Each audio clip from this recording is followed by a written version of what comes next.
dari Universitas Mercu Buana jurusan S1 Manajemen.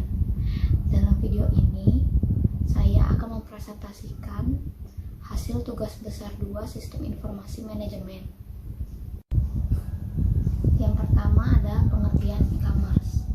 E-commerce secara umum dapat diartikan sebagai transaksi jual beli secara elektronik melalui media internet. E-commerce atau electronic commerce merupakan kumpulan teknologi, aplikasi, dan bisnis yang menghubungkan perusahaan atau perseorangan sebagai konsumen untuk melakukan transaksi elektronik, pertukaran barang, dan pertukaran informasi melalui internet atau televisi atau dari DPW atau jaringan komputer lainnya. Selanjutnya ada manfaat e-commerce dan fungsi e-commerce. Yang pertama ada manfaat, yaitu menghemat waktu lebih baik, menjadi bisnis lintas wilayah, bisa dilakukan tanpa modal besar, menawarkan fleksibilitas yang tinggi, dan bisa mengembangkan bisnis yang lebih besar. Setelah itu ada fungsi e-commerce bagi pemilik usaha. Yang pertama, sangat mudah dan efisien. Yang kedua, memiliki ragam fitur yang lengkap.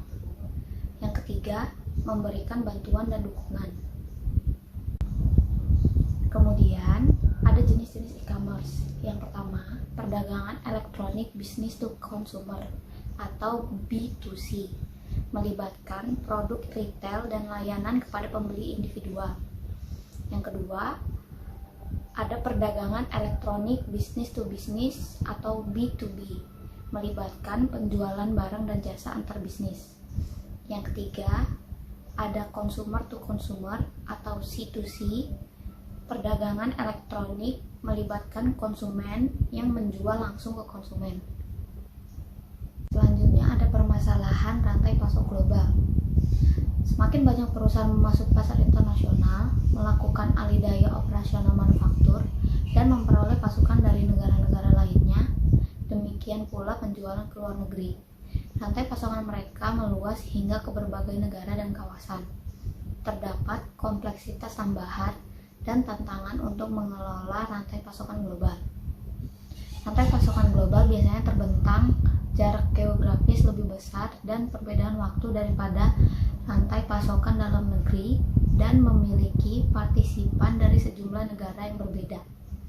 Standar kerja bervariasi dari kawasan ke kawasan atau dari negara ke negara.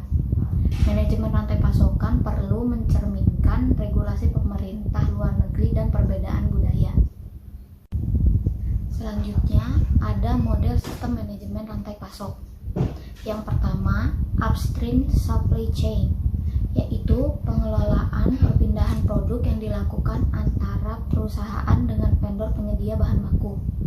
Yang kedua, ada downstream supply chain, yaitu pendistribusian produk dari perusahaan ke konsumen.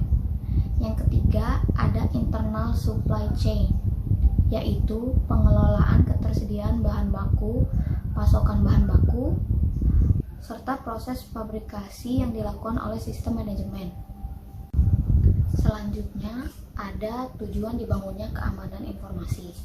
Yang pertama, kerahasiaan.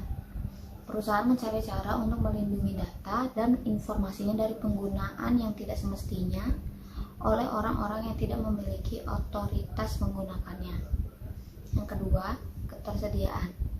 Tujuan dibangunnya infrastruktur informasi perusahaan adalah supaya data dan informasi perusahaan tersedia bagi pihak-pihak yang memiliki otoritas untuk menggunakannya. Yang ketiga, ada integritas. Seluruh sistem informasi harus memberikan atau menyediakan gambaran yang akurat mengenai sistem fisik yang mereka wakili. Selanjutnya ada teknologi untuk keamanan sistem informasi. Yang pertama, manajemen identitas dan autentikasi. Yang kedua, firewall, intrusion detection system, dan antivirus software. Yang ketiga, mengamankan jaringan wireless. Yang keempat, enkripsi dan infrastruktur kunci publik. Yang kelima, memastikan sistem ketersediaan. Yang keenam, memastikan kualitas software.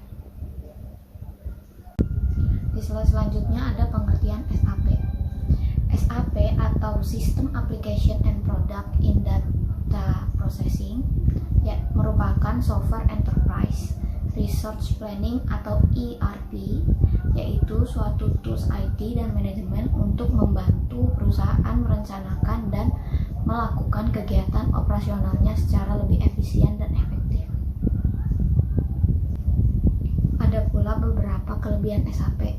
Yang pertama, menghadirkan efisiensi dalam pekerjaan, meningkatkan produktivitas, fitur yang lengkap, cocok untuk seluruh dimensi bisnis, adanya integrasi dengan e-commerce, adanya modul yang mempermudah pekerjaan, konsisten, data tidak dapat diduplikasi, dan yang terakhir menerapkan standarisasi.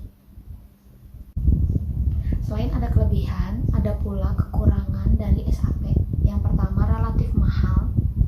Yang kedua, menuntut kualitas sumber daya manusia yang tinggi. Dan yang terakhir, cukup rumit untuk digunakan. Selanjutnya, ada sasaran dan fungsi perencanaan dan pengendalian produksi.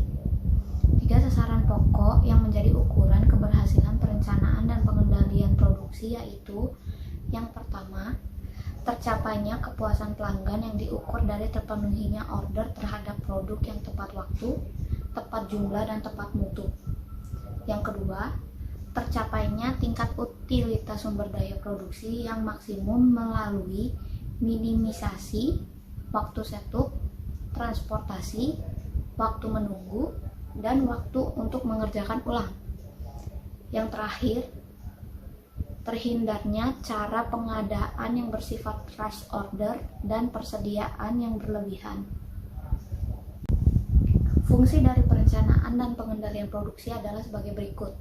Yang pertama, ada meramalkan permintaan produk dalam bentuk jumlah produk sebagai fungsi dari waktu. Yang kedua, memonitor permintaan yang aktual, membandingkannya dengan ramalan permintaan sebelumnya, dan melakukan revisi atas ramalan tersebut jika terjadi penyimpangan. Menetapkan ukuran pemesanan barang yang ekonomis atas bahan baku yang akan dibeli. Yang ketiga, menetapkan persediaan yang ekonomis. Selanjutnya ada dasar sistem perencanaan dan pengendalian produksi. Kerangka dasar sistem perencanaan dan pengendalian produksi yang terintegrasi mempunyai 4 subsistem yang berhubungan dan terintegrasi, yaitu yang pertama, perencanaan bisnis, yang kedua, perencanaan jadwal induk produksi, yang ketiga, perencanaan kegiatan produksi atau perencanaan sumber daya operasional yang merupakan perencanaan eksekusi. Berikutnya ada beberapa elemen sistem perencanaan dan pengendalian produksi. Yang pertama, ada perencanaan bisnis, pengelolaan permintaan, perencanaan pemasaran, rencana agregat, rencana sumber daya, penyusunan jadwal induk produksi, rough cut capacity planning atau RCCP, material requirement planning atau MRP, capacity requirement planning atau CRP, production activity control atau PAC, pembelian, dan yang terakhir ada pengukuran kinerja. Selanjutnya ada kesimpulan. SAP atau System Application and Processing merupakan salah satu aplikasi yang sering dianggap sebagai aplikasi akuntansi. Akan tetapi sebenarnya adalah sebuah aplikasi yang lebih kompleks yang mana digunakan oleh para pemilik perusahaan untuk melakukan suatu integrasi bisnis yang tentu saja akan sangat rumit jika dilakukan secara manual. Tanpa menggunakan SAP, pasti setiap kru serta karyawan perusahaan akan keteteran dalam menghandle berjalannya sistem pada perusahaan. Mungkin saja bisa, akan tetapi resiko dan biaya yang akan dikeluarkan akan sangat banyak, apalagi harus merekrut tenaga kerja yang lebih banyak. Sekian presentasi dari saya, lebih kurangnya mohon maaf. Wassalamualaikum warahmatullahi wabarakatuh.